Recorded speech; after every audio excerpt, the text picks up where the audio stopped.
your biggest challenges that you're facing. Feel free to use the raise your hand option if you're joining us on Zoom, or if you want to just ask questions in chat. Happy to get to those questions as we go through this interview. But before we get started, we have a quick word from our sponsor. M&A is coming back. Are you ramping up to do more deals? Do you want to make your process more efficient? Do you want to avoid wasting hundreds of hours managing Excel trackers and building PowerPoint reports? Well, I have great news for you. Dealroom is M&A management software that saves you time, headaches, and improves collaboration so you realize value faster. Learn more at dealroom.net. Don't forget to mention Shiloh for a special offer. Goodbye. Good job. Great word from our sponsor. Sachin, you ready to go? Oh, I am. Thank you. All right. Let's kick things off. Welcome to M&A Science Live. Putting together companies is complicated and taking them apart is even more complicated. On this podcast series, we interview leading M&A practitioners to learn lessons from their experience. Learning proven techniques is key to perfecting your M&A practice. I'm your host, Kison Patel, CEO and founder of Dealroom. Joining me today is Sachin Kumar, Senior Director, M&A and Regional Lead for HR North America at Conduent. Today, we're going to talk about rebadging, specifically what rebadging is and how to do it. Sachin, if you wouldn't mind kicking off with just a description about your experience in the M&A space. Oh, yeah, sure. So good afternoon, everyone. I am Sachin Kumar, as Kison said. I lead the HR mergers and acquisitions practice as Conduent and have been a part of the M&A world for a little more than a decade now. Initially, when I started off M&A, I started off as part of strategy and mergers and acquisitions, more on the business side of things. Then I wanted to specialize in a particular work stream. So I, around 2012-ish, moved to the people function side of things, right? So I've been doing deals both on the buy side, sell side, since 2012, specifically in the people functions and HR area. I've done close to 75 transactions, over 50,000 employees. And as part of my experience, I also work on deals that are similar to M&A, but slightly different. That's rebadging, and that's what we'll talk about today. What is rebadging? All right, fantastic. Let's get into rebadging. So rebadging is a term and a concept that most of the HR practitioners in the M&A field are aware of. Fortunately or unfortunately, it's not all that term has not caught on outside of the HR people function community as it relates to mergers and acquisitions. So in simple terms, right, rebadging is the process of transferring people from one organization to the other. But it happens outside of mergers and acquisitions deal construct. It's more on the organic deal construct side of things. Not sure if many people caught on to the word rebadge itself. If you look at it, it says rebadge. So you're actually changing the badge of an employee from one organization to the other.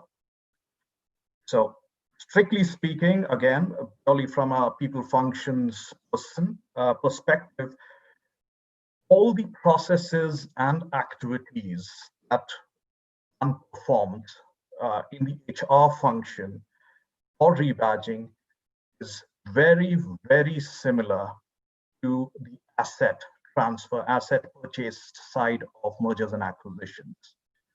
It's not mergers and acquisitions, but rebadging deal can potentially become an asset purchase transaction when you're doing the due diligence process, right? So again, it's a transfer of people. If you look at the playbook of an asset purchase deal and a rebadge, there's going to be about 85%, 90% overlap between the two.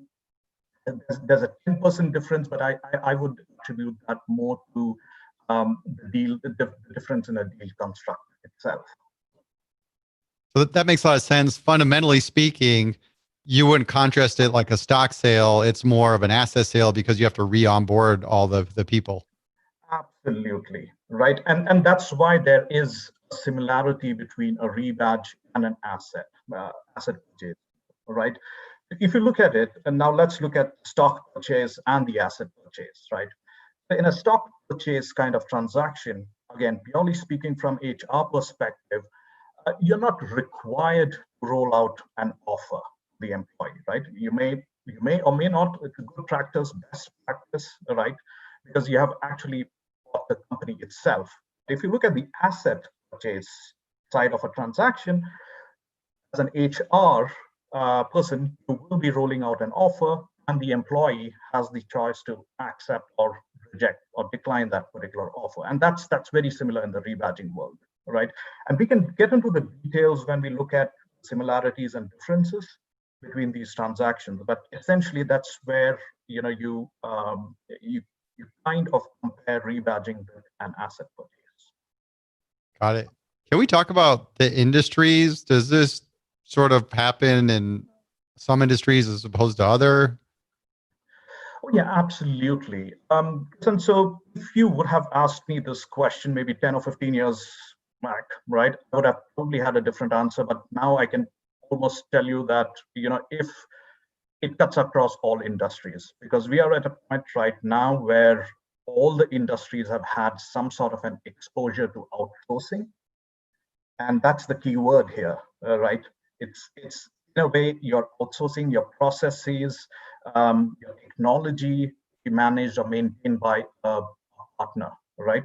So this is currently, it cuts across all industries. Companies that provide outsourcing services are the ones who are catchers, if you will, and the outsourcers, right?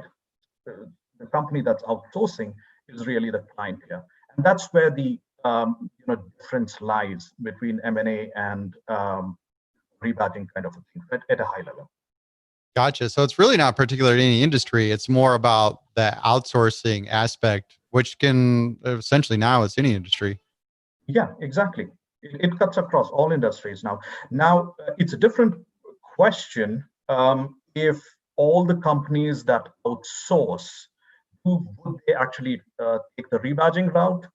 Well, yes and no. I would say most of the large organizations have had some sort of an exposure to rebadging, right? The option is available to all industries. It really depends on the size of that particular organization and their willingness to go ahead with rebadging. That makes sense. What about functions involved when you're taking this rebadging approach? All right.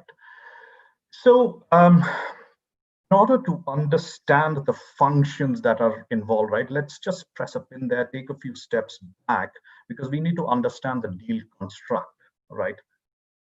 How do we start with the process of rebadging? In typical M&A transaction is inorganic strategy, right? That's what it is at the end of the day, right? Rebadging generally is associated, depending on which side of the line you are, whether you're on the client side or the vendor partner side, it's either a margin optimization thing, right? If you're a client, that's why you're looking to outsource. Or if you are on the vendor partner side, then you are essentially, it's a revenue stream, right? It's an organic growth opportunity for you because you are taking over the process, you'll build the client back. So if that's the case, your stakeholders change, right? So whereas an M&A transaction is largely driven by the business, supported by corporate development, and then you have other work streams that support an M&A transaction. In the rebadging world, you have the business function, obviously, right? And your internal client could either be a business unit or it could be any of the enabling functions themselves whose process is being outsourced. So that's one. And the second is HR really moves from an enabling function in an, in the M&A world. You're still enabling in rebadging, but you move more towards the core because you are pretty much managing most of the project management office because employees are at the heart and center of this particular process. So to answer your question, right, so which are the functions that are involved? It's definitely the business side. It depends which process is being outsourced. Is it, say, a procure to pay function within finance? Is it an IT services function within IT? So that will become your client. That will move to the center. That's one of your stakeholders. Procurement plays a major role. So if you look at it in an M&A world, you have the corporate development team pretty much driving the deal, right? So you're looking for the target company, or you're looking for buyers. Here, it would be vendors who would be the procurement team who would actually release an RFP and drive that process. So there is a difference, but again, I need to restate this. It might start off as a rebadging deal, but at some point, it is possible that these transactions change into an asset purchase kind of a transaction. That is, a rebadge deal during due diligence could become an asset purchase kind of a transaction. And that's what makes it very interesting. If that happens, because it's interesting how this originates a little bit, completely different than the M&A deal, and how it kind of basically comes up through the business. But now if it does switch over to an asset purchase, does Corp Dev then get involved, or it's just sort of same process, just following a different approach? No, ideally, corporate development should get involved, right? Because it is their area of expertise. And if you leave it to the business teams or the support functions to drive this, there are going to be a lot of steps, right, as you move ahead, because they don't have experience in managing asset purchase kind of transactions. It's a divestiture at that point, so it should. Yeah, if you look at it from a client side, it is a divestiture, right? At the same time, if you look at it from the vendor partner side, it is an asset acquisition, right? So ideally, at the moment you know that it is taking the asset purchase route, corporate development teams from both sides should get involved. That's where corporate development, and we can talk about that, is important, even in the asset purchase. Even though there is this tendency not get involved right from the beginning. Of course, you can stay, keep distance from that team, that deal. But you should be aware of what's going on. When would a company use this approach? So let's look at it, right? Let's look at outsourcing itself. Now, again, I'll talk about the client side first, the outsourcing company, right? And then let's talk about the vendor partner. From an outsourcing company's perspective, firstly, it is outsourcing, so there is margin optimization involved, right? So they are looking to either improve their margin, so they are outsourcing. There's a cost arbitrage involved, or there could be, they might be looking for process improvements, which they find that there is a particular vendor who can offer better value and be able to provide better quality services. So you look to outsource. But when you look to outsource this process, let's take accounts payable within finance world, right? And you have a large team, say, and I'm just making this up, maybe about 200 people performing this role for you, this job for you. You might want to consider a few things, right?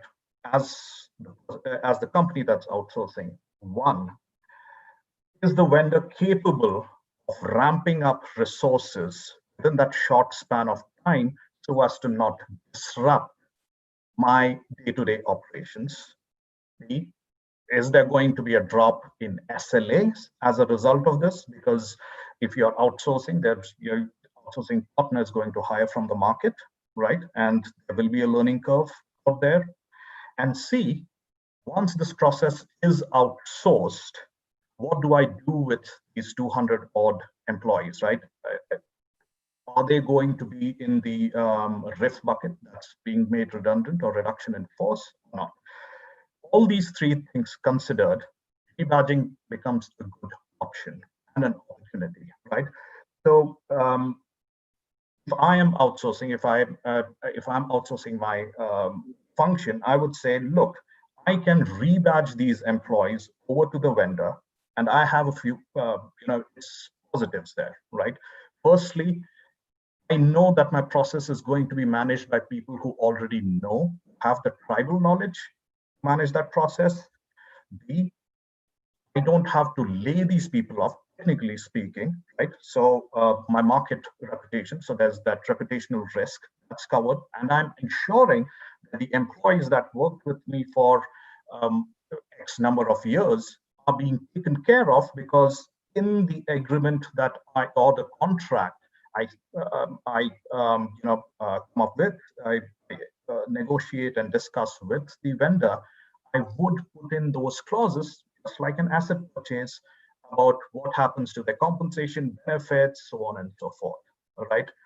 So these are the circumstances under which a company would look to rebadge. On the other side, on the client side, same benefits, right? I don't have to spend those extra dollars going through the recruitment life cycle, right? I have trained people that come over to my organization who understand the processes of my client, who already have a good rapport, know how to get things done at the client side, so might as well use these resources. But primary drivers are going to be improving margins and process improvement. Absolutely, right? Now, again, so it's process improvement and margins from the client side, right? Those are the drivers, really. Well, real quick, I'm curious to know, sort of, do you see this use case in more so offshore employees versus onshore? Is there certain? It's everywhere, right? It could be onshore, nearshore, offshore. I mean, that's so many of these deals actually happen onshore, right? In the US itself, okay. Yeah, because certain industries, and certain companies would like these employees for, call it cultural reasons, or message to the market, right? Want to keep it onshore, on site itself. But that being said, right, rebadging, and that's where it could differ, is that some of these companies, after they have rebadged, right, brought these employees into their organization, the partners could, in future, look to provide that cost arbitrage and productivity improvements to their client and look to offshore. That is a possibility, right? And some of these rebadging, and that's, you bring up an interesting point over there, Kison, because typically there can be three types of rebadgings. Okay, so one is what you call a client to partner. That is, from a client, you're rebadging to a partner, right? Your vendor partner. Second, I have seen where the client wants to bring these processes back, right, from the vendor partner. So that's called partner client employee transition. And there's a third model, because this is outsourcing, it gets more interesting, right? So most of these contracts are signed for 3 years, 5 years, 7 years, right? But there is an end date to these contracts. So once the contract ends, the client is free to evaluate how well the partner has performed and choose to change the partner, and can, in the agreement, include terms which requires the partner, if the client wants, rebadge from partner to the new partner. Oh, wow. Right? So if it is from a partner to partner, given where we are in the outsourcing industry, offshoring industry, it could happen at an offshore location from one partner to the other, which is very complicated, by the way, because it's not just the M&A side of things. There's a lot of organization politics involved, because obviously the one partner doesn't like to lose people to the other, and there are costs involved. But yes, this is the third model. How would all this fall under the company's overall strategy? Again, so overall strategy, we'll have to go back and we will have to look at the margins, right? At the end of the day, that's what it is. If you are outsourcing or offshoring, you're basically talking about margins. You're talking about ability of a third party, an external or a vendor to be able to provide you services that both in quality and technology could be superior to yours, right? I have even seen some of the in the aeronautical industry, right, aerospace industry, some of the design work being outsourced, right? So you design the new wings and the components and all of that. So it depends. If they think that there's a talent pool available somewhere else, you could outsource as well. Got it. Well, let's get to the fun stuff. Walk me through the steps of the rebadging process. All right, sure. And this is again, so the HR practitioners, specifically in the M&A world, would, if they have not done rebadging, right, they would be able to identify and understand how close or the level of overlap between rebadge and asset as I walk you. So HR people, this is where you start taking notes. So yeah, so and probably corporate development as well, right? Because during the process, you'll probably see why certain rebadging process changes. They're never off the hook. They should always have their notebook out. Always, right? Yeah. So the rebadging deal as such, right? You have to look at this. It starts like a typical sales life cycle kind of a thing, right? If you even before an RFP is released, probably a corporate development team, someone has, from the strategy team has taken a decision that margins, there has to be margins have to be improved. There would be some targets given to the businesses, and businesses may decide, or the functions may decide that the best way to do this is actually outsourcing, or if they have experience, they'll probably take the rebadging route. So the first thing is procurement gets involved, works with the enabling function or the business whichever wants to outsource, puts out an RFQ or an RFI or an RFP, right? And it's released to the vendors. The vendors, on the vendor side, when an RFP for rebadging comes in, they get in their HR specialists almost day one, right? Because there would be questions in the RFP around timelines for transitioning of people, right? Right from the time that you do due diligence and all of that stuff into rolling out offers, onboarding, integration. So just to back up, this is a pretty strategic decision that we're going to run this rebadging process because we see an opportunity to capture margins or improve margins. And then from there, you may actually run an RFP process just to, this isn't, hey, we already have this established relationship, we're going to work with them, but you really want kind of a typical procurement approach. Yeah, exactly. So there may be these vendors bidding for this, right? Your vendor partners actually bidding for this particular deal. So you have multiple solutions that are brought into the table. And at times I have seen, in fact, 70% of the deals, right, that ultimately become rebadging wouldn't have even started as rebadging. They would have just said that we want to outsource, and there'll be this one vendor who comes in and says that why don't you consider rebadging, right? And then list out the advantages of rebadging, and then the client is like, great, let's go this route. Will they do that, or they still go back and say we're going to run an RFP? No, they will still run an RFP, right? They will run an RFP, but I guess the thing I see is when you run an RFP, I can see that easily becoming an asset sale because you're creating that competitive value driver. Yes. So that's where, it slowly starts moving towards the asset in some cases, right? Asset purchase. What happens is the corporate development or strategy team has just made a decision about, margins. The team's taking position. It is being outsourced. So far, there's no asset involved. Let's just assume it's just people, right, in the RFP. They're not talking about any assets here. They're just saying that this is the process I need to run. and these are the people, and you need to take over these people and continue to support us from wherever your location is.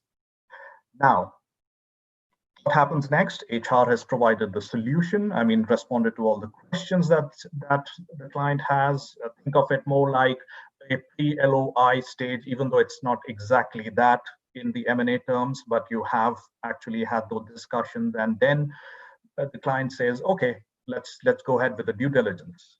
Due diligence is interesting in rebadging. Again, the template that I use to collect data, employee data, is more or less it's exactly the same. I will look for employee details, compensation, benefits plan that the client has. I look at employee benefits contribution, employee by employee, right? I'd look at all their vacation and PTO plans. I would look at what the severance details are. So it is an in-depth side-by-side comparison, just like what you would do for M&A. And based on the side-by-side comparison and the discussions and the negotiations you would have had with the client, you might actually even choose to grandfather some of those policies and processes over for us for a period of time. So you can actually see how similar this is, even keeping the asset aspect out of this, right? How similar this is to M&A from an HR perspective. So that is your due diligence. Once you are through with your due diligence, in a typical M&A scenario, you have a sign close, right? Be simultaneous, or you have time between sign and close. But this will probably mimic the sign to close phase, because once you sign, roll out the offer letters, employees will accept the offer letters, and you will have all the change management things that you usually do in terms of employee town halls. You will, you may have one-to-one discussions with the employees. In countries outside of the US, specifically, if you look at Europe continent, ARD and 2P will still apply there. You may still apply there. Let me just clarify. And you'll still need to have discussions with the work council. You are required to have employee consultations. Once the employee accepts the offer, then you have the onboarding process. You have to do the I-9s. Day one, again, you have a town hall, new hire orientation session, and follow it up. In most cases, for large deals, we have also done a post 60-day survey for the employees. And I can get into the details, but I've even implemented some of the change management tools like the mind mapping and all of that you would have otherwise done in an M&A transaction in a rebadging, right? So that's the overall rebadging approach, kind of end to end, and in terms of the similarities. The difference, however, what one needs to take into account is from a client perspective, what if the client is letting go of X number of people, specifically in US, above the WARN Act threshold, WARN, which is Workers Adjustment and Retraining Notification, right? So it's generally it's legally field, but it basically says that if you have more than 50 odd employees and if you have made X number of redundancies in a 90-day rolling period, then you need to give employees certain notice period. It could be 30, 60, 90 days, depending on whichever state these employees are based in. So that could impact the timelines, right? Between the time you roll out offer and the time you are able to onboard these employees. So that's a slight difference, but and that's a nuance, and that's a good nuance and a good experience and exposure for an HR professional to have. Yeah, that's a good one to point out. I want to go back to the ones you mentioned that are a little bit more centric for Europe, because I'm familiar with 2P, and then you mentioned another one was ARD. ARD. Yeah. Could you talk a little bit and explain those two?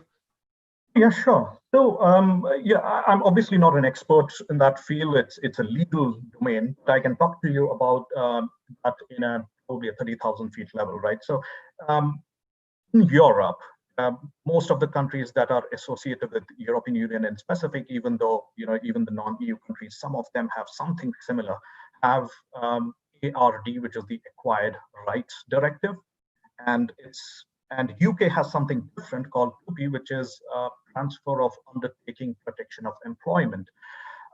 Both these directives were put in place to ensure that the employees are taken care of whenever there is a people transition situation, right? So whenever there's an acquisition or an employee is asked to transfer from one organization to another, there are a set of rules, right, or principles that need to be followed. The legal team will actually go in and have a look whether ARD and 2P apply this particular transition or not. So what exactly is this, right? It's simply put, it means that if an employee is transferring from one entity to the other, and his or her liabilities may carry over the new organization, the contract may carry over, compensation, benefits, all of these may be protected in the new situation, right? So it's kind of ensuring that the employee is not adversely impacted because of this transition, right? So a lot of policies and processes will just transfer over as is. Unlike in other countries like US, where the acquiring company or the vendor partner, where the people will transition over, can decide what the compensation and benefits should be. Obviously, it is inked in the contract. There is that flexibility. In Europe, you do not, right? That's law there.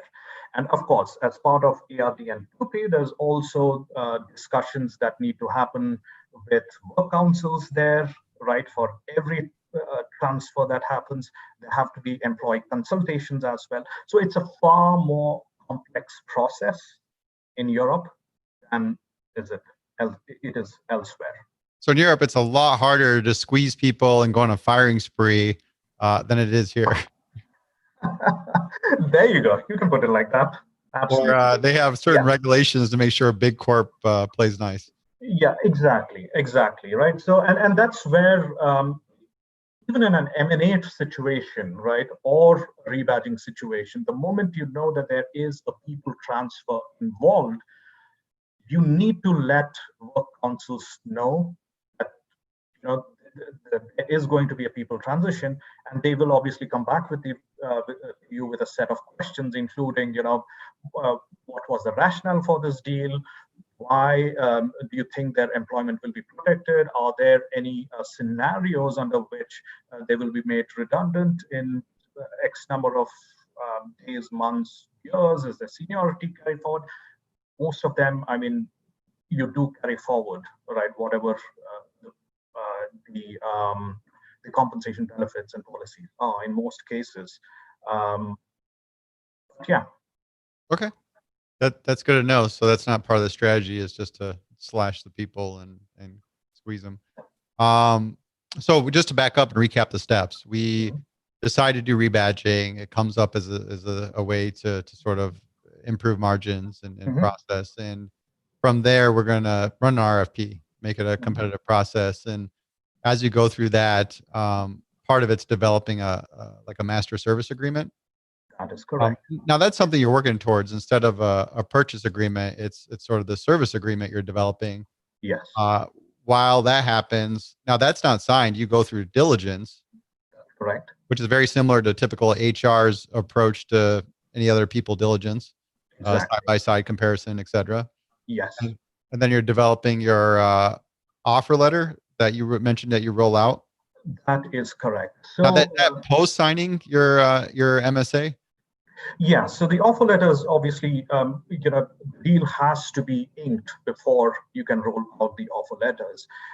There's always a concern, and it happens in the M&A world as well. Should we share employee data before signing, after signing? So there could be a little bit of flexibility here and there.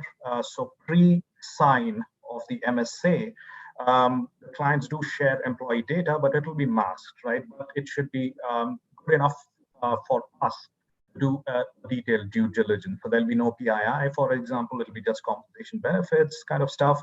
At the same time, the other thing, the other similarity is that while we are talking about a master service agreement on the rebadging side and a asset purchase agreement or a share purchase agreement on the MSA, the employee matters clause, right? Pretty much, there's an overlap. Yes. Again, going back to the due diligence, you would be having details around the compensation, treatment of compensation, benefits, seniority, right? Because that's the other thing that comes up, because in a stock purchase, you pretty much, the company, the seniority continues, the tenure, or the service years that people had. Here, the clients may actually, negotiate to with the vendor partner to actually honor that, right? Service years, and therefore the benefits that are associated with a long tenured employee may be applicable. So all of those, details are included. From the employee's view, that's all laid out in their offer letter. That's correct. You go through that, and that's when you're running a very similar to an asset transfer. Mm-hmm. Then from there, you're doing a very typical onboarding process as you would in an asset sale. Can you tell me a little bit about integration, if there's anything else more specific? Is that sort of just people focused, getting them the computers, getting them situated on the networks and so forth? So it is definitely lighter than a typical M&A transaction, right? So in an M&A situation, you may decide to have a transition services agreement, for example, right? So where the seller, if it's a carve-out, may decide to continue to provide certain services for X months or a year or whatever, right? A period of time. Here, you don't have that luxury, right? You have to take those decisions about certain processes and policies upfront. That being said, larger rebadging deals, I'm talking about maybe 1,000 people, depends on the risk appetite of the partner. You may even decide that for X number of months, I may continue with grandfather the titles that they had in the previous organization. This, of course, is also subject to your internal HR system's ability to support that, right? Because in many cases, you just give them those titles. I'm going a bit transactional, operational here, but you might have some dummy codes set up at the back end in the systems, because if you look at the systems at the back end, you have, for a particular grade, you have code associated with that, right, within your organization. So you'll have to create these codes if you want to grandfather or just absorb these titles into your system. It's not recommended, but I've seen organizations do that. So if you do that, then you need to come up with a plan saying that, okay, so we continue with this title for X months and slowly transition over, right? Even, for example, the PTO policies, right? Maybe the agreement you decided that during a due diligence, you realize that your client's PTO plan was far richer than yours, and the client, lack of better words, arm twisted you actually grandfather that policy. So they get into your organization with that policy, but again, you need to sunset that at some point, right? So that's where the integration part comes in, and those decisions need to be made. And some, in most cases, the vendor will say, hesitate in grandfathering most of these policies over, and you may look to compensate in dollars if there is a gap between the two policies, right? Say, for instance, your client had, maybe an employee had 2 days more of PTO, but if he or she comes over to your organization, will be adversely impacted. So for those 2 days, you convert that into dollars, put it into the base compensation and carry forward, or do you say that, okay, I'll grandfather this for a year. After a year, whenever that the step occurs in my organization, if it's a January to December cycle, starting next January, they will be on our PTO program, right? So that's where the integration part comes in. Unlike an M&A transaction where you're even so much dependent on payroll cutover for integration, benefits cutover, so all those things don't happen because they are on your payroll and benefits day one. Got it. So similar stuff to other integrations as well, with a lot of nuances to follow. I want to get into some of the real valuable advice here, the do's and don'ts. Could you tell me what are the major do's and don'ts of rebadging? All right, let's start with the don'ts first. All right, what one needs to understand is that the dynamics between the client and vendor partner is very different from a buyer and seller, right? Buyer and seller being in the M&A world of transaction, right?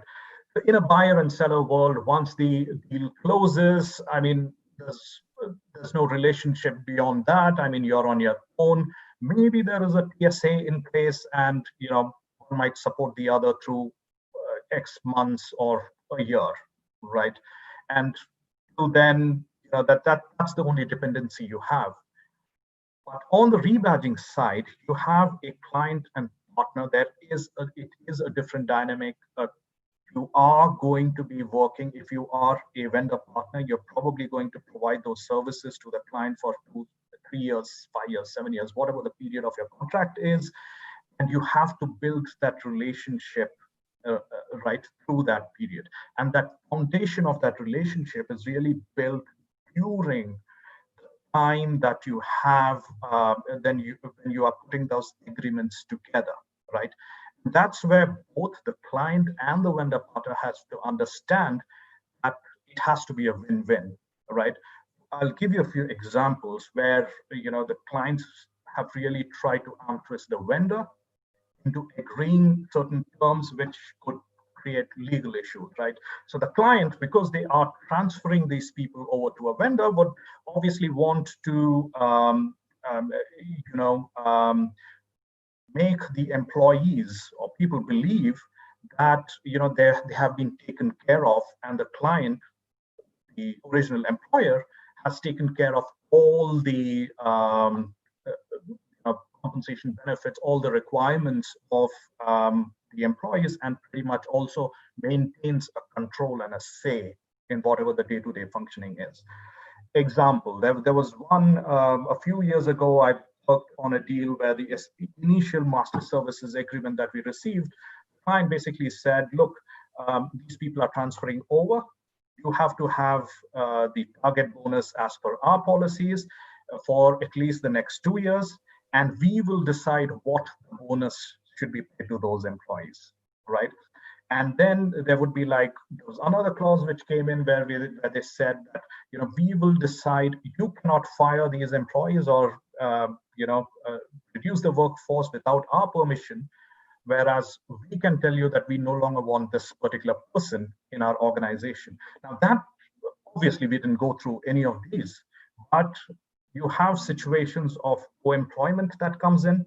You have a vendor partner and client relationship, and you have a situation such as this, which doesn't augur well for a partnership in the long term, where you're still dictating terms to an organization that's trying to run business for you, right? So those are the tricky terms that you need to look out for, and obviously I did touch upon WARN notification earlier. Yeah, I can see that being some interesting conflicts if you can't sort of exactly. manage your own people, essentially. Yeah, and that's why I said, I mean, the client and vendor relationship is very different, right? So they try to, the client will try to squeeze the vendor. At the same time, vendor should, if in future, once the term of the contract is over, and I touched upon the partner to partner transfer, right? Rebadging. And I have seen a lot of hostilities between partners happening, right, at that time, because the client has basically said, look, I'm moving my processes away from you to this partner B, and I want you to transfer your people to this particular organization, the new organization I have a contract with. So At that time, I have seen a lot of hostility. Obviously, the incumbent vendor wouldn't be happy with it. The process that needs to be followed goes through it. Again, if firstly, be careful about having those terms in your contract, right? Know what you're getting into. And if you're actually getting into it, might as well do a good job out of it, right? So, Okay, so the pro tips here are it's very similar to M&A where you got to make it a win-win for both sides of the table.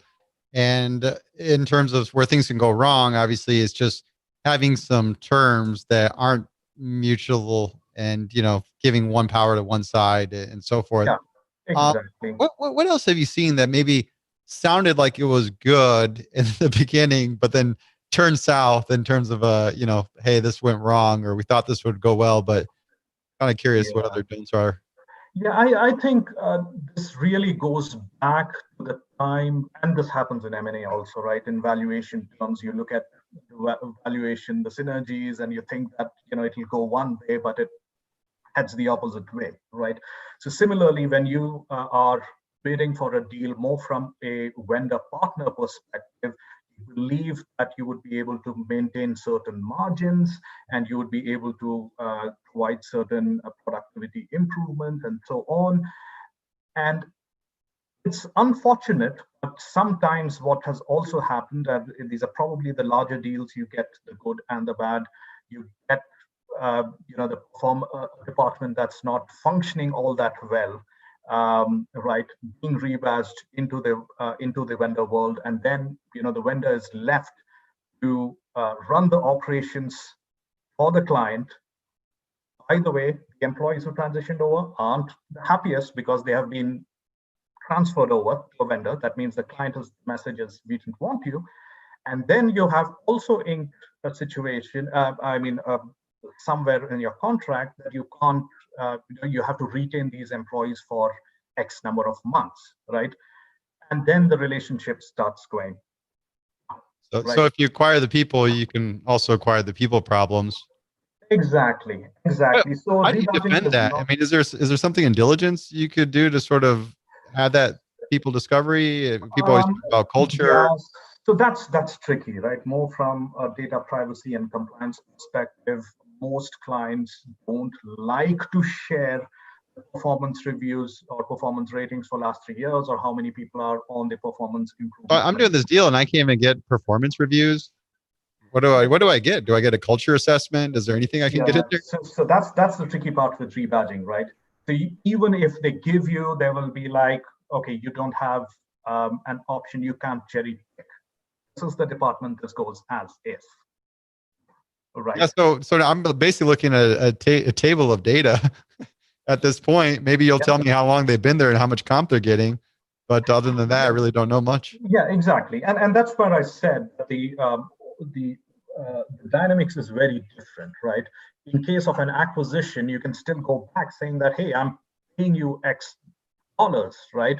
For this, you should jolly well share all the information with me. I need to know who are the employees who are coming over, right? Yes, I probably can cherry pick, but I should know what it is.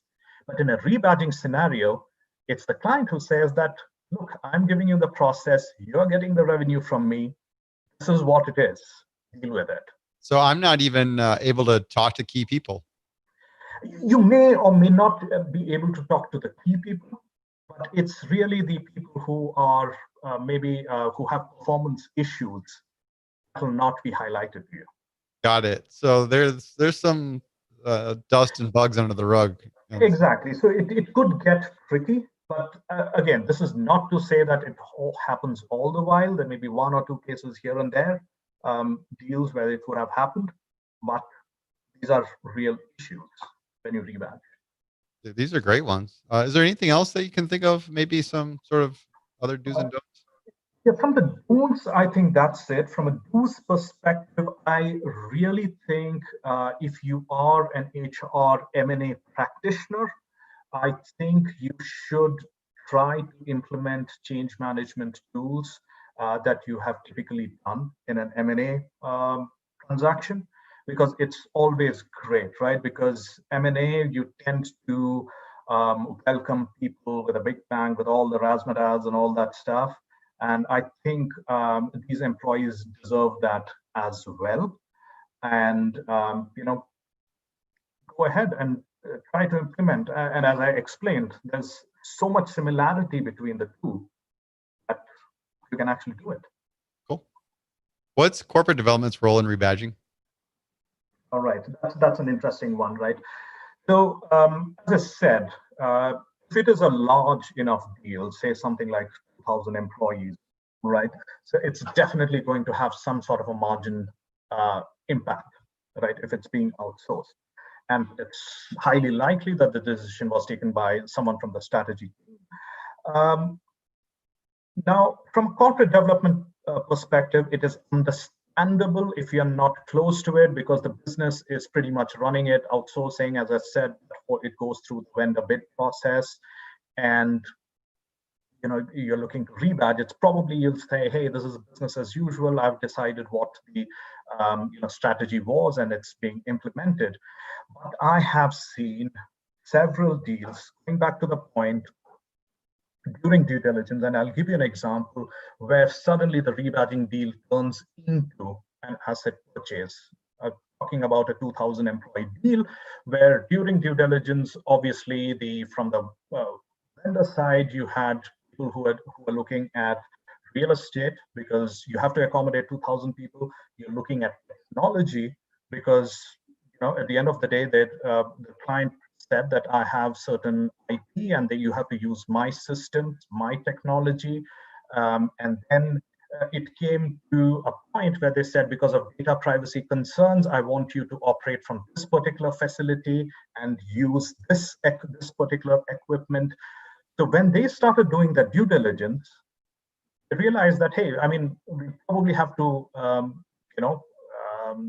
purchase all of these infrastructure related assets, right? So your lease is being transferred, all the furniture is being purchased from them. You're talking about the laptops and the desktops and the mobile phones. All of these are being, also we need to purchase from them for whatever their data privacy related requirements. I don't think there were cell phones involved.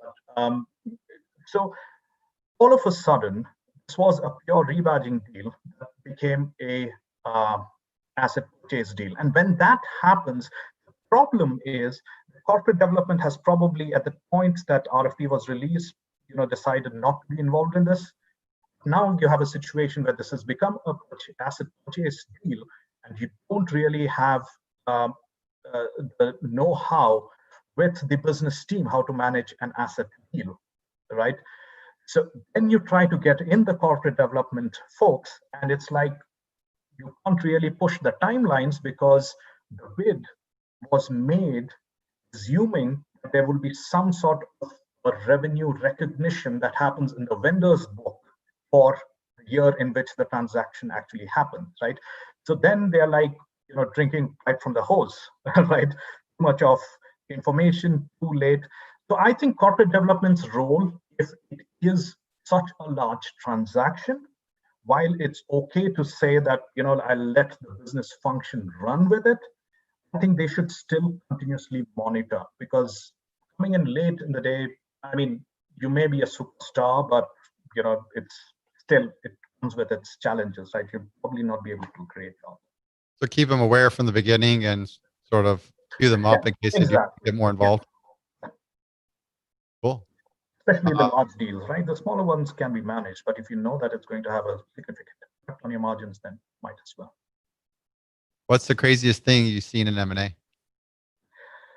Whoa, there would be plenty of stories, and I'm sure you've heard plenty of crazy stuff happen with other. Oh no, not on this podcast. All right, the craziest thing I think. Boring, we don't get too much excitement. All right, I don't know if this is going to be funny and crazy, but I think there was this transaction I was working on a few years ago, in which it was already between sign and close. For whatever reason, it was a fairly long period, right? It was protracted sign to close phase. We had to get approvals from some authorities, and then there were some other issues that needed to be addressed. And it had been going on for, I think, 7 or 8 months already from the time we had signed this deal. And we were almost there. We got the approvals and everything done. We were like, we're kind of ready to close in a couple of weeks. And then suddenly the seller says, sorry guys, tough luck, it's summer vacation, we are off, right? and they actually weren't back for another couple of months. They took time off. I think one of the reasons could be that it had reached a certain point in that financial year that even if the transaction actually happened, it wouldn't have met that target. So they probably had given up. Yeah, it was interesting to just wait 2 months to get the deal closed. Right. It's going to be a draw job moment for both corp dev. I don't know if you have bankers on the deal, but I can. Yeah. That it was crazy. It was hilarious. I don't know, but yes, it was what it was back then. It's funny. I like that. Yeah. We're just going to take the summer off. We'll get back to you on this M&A transaction that you guys are working hard for. Yeah. Nothing moved for 2 months. So we're like sitting there twiddling thumbs, but anxious. Wow. But you got it done. We got it done. Yes, they came back, and I think a couple of weeks after the guys came back, we actually closed it. Awesome. Hey, this was a fun interview. I learned so much about rebadging today. Oh, fantastic. Glad I could share my knowledge with you all. Hey, before we hit the hour, do you have any other shout outs or anything that you want to put out there? Yeah, I think, rebadging is an area that I think the other enabling functions should also have some sort of exposure to. They should try to learn about this. And for the CHRO organization or the corporate development team, if you are in a situation where you're taking a decision around, sort of building a team in-house versus hiring contractors or consultants for an engagement, you might just want to look into your HR organization. There may be individuals who have done these rebadging transactions and who can actually bring learnings from rebadging to M&A, right? And you can actually groom those resources into M&A resources within your people function. So I think that's what. But thank you so much, Kison, and for giving this opportunity. And I really enjoyed that. Hey, my pleasure. I know the HR M&A people are a mysterious bunch of their own. I'm curious, are you involved with the HR M&A roundtable group? I know they're dedicated practitioners for that. Yeah, I did. I think it's run by Clint, right? So not mistaken. So yeah, I know I got a podcast we're getting ready to publish because he's just recently published a book. But oh, wonderful! Yeah, I've interacted with him on LinkedIn, and I have participated in some of those telephonic roundtables that he has. It's very interesting to hear perspectives and experience from the HR community around mergers and acquisitions. Yeah, you're in the right hands. So I know they have an annual conference coming up in a few months, but I might be doing a guest interview there. So I'll look forward to hanging out with you virtually. I don't know if it's happening in person, but look forward. Really awesome, look forward to that. Thank you so much for your time. Thank you, Kison. A pleasure.